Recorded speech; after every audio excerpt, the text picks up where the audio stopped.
Selamat sore, Minggu 20 Juni 2026. Kata-kata berikut bukan untuk membela mereka yang melukai. Kata-kata ini tidak dimaksudkan untuk menghakimi mereka yang telah terluka.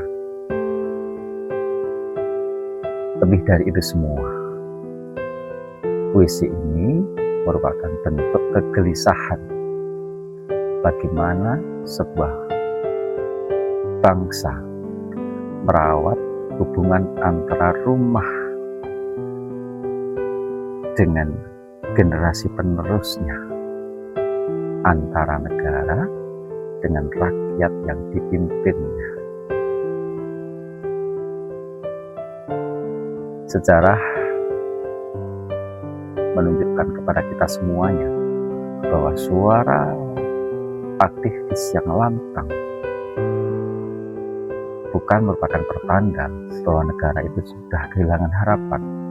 Namun sebaliknya, justru negara masih bisa menjadi harapan. Ketika rumah masih mendengar ketukan, malam belum terlalu tua, tapi halaman sudah ramai oleh suara anak-anaknya. Ada yang datang membawa poster, ada yang membawa tanya, ada pula yang hanya membawa kekecewaan. Kekecewaan yang tak lagi muat disimpan di dalam dada mereka. Ketukan mereka kadang-kadang terasa keras, barangkali bahkan terlalu keras.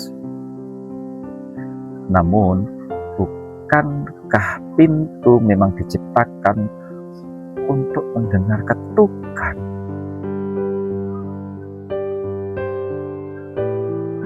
Rumah yang baik tidak selalu setuju dengan semua suara penghuninya,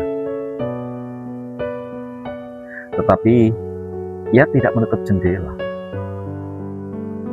Ketika anak-anaknya pulang dengan mata yang basah,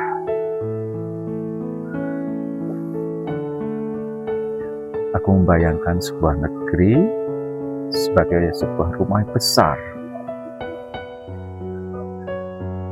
Di dalamnya ada ruang makan yang panjang, ada kursi-kursi kekuasaan, ada dinding-dinding yang dipenuhi dengan foto para pemimpin pendahulunya.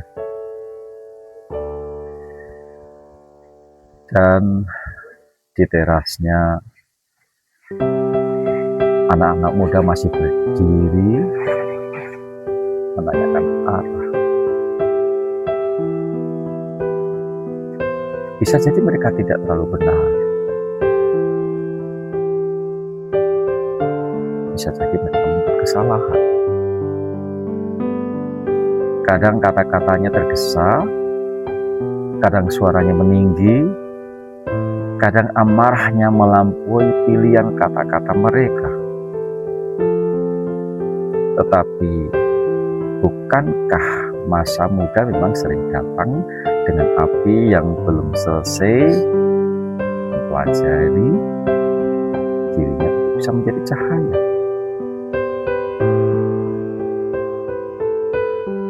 Yang patut ditakuti bukanlah ketukan yang terlalu keras, namun justru ketika rumah itu tak lagi mengenali suara anak-anaknya.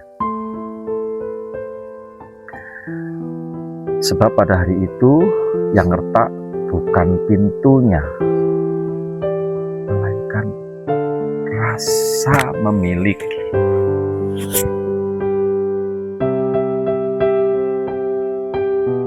dan sebuah negeri tidak kehilangan masa depan ketika generasinya suara. Ia akan kehilangan masa depan ketika suara itu tak lagi dianggap sebagai bagian dari percakapan. Aku percaya rumah yang besar bukan rumah yang sunyi dari perbedaan. Rumah yang besar adalah rumah yang cukup lapang untuk menampung kegelisahan, cukup bijaksana untuk mendengar teguran, dan cukup rendah hati untuk membuka pintu meski ketukannya terlalu kasar dan keras. Sebab anak yang masih mengetuk sesungguhnya mereka belum pergi. Ia masih percaya bahwa di balik pintu itu ada seseorang yang bersedia mendengar. Dan selama ketukan itu masih ada, barangkali harapan negeri ini belum benar-benar padam. Sugeng sonten matur nuwun.